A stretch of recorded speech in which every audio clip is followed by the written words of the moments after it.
Hello to all my viewers.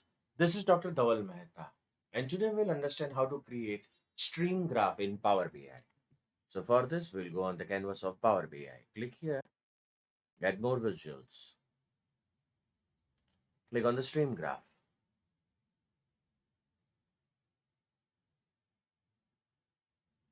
Press Add. By pressing the Add, you'll be able to get this app on the visualization interface.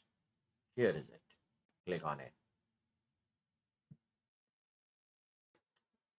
Now in the category, select the year. In group, select the segment. And in the values, select the profit. Activate the focus mode and you can see here the stream graph is ready.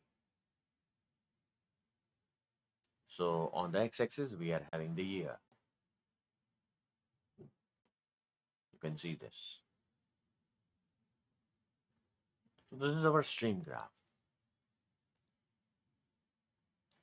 So this is how you can create stream graph in Power BI. For more such videos on Power BI, you can refer my playlist in which I have uploaded many videos on Power BI.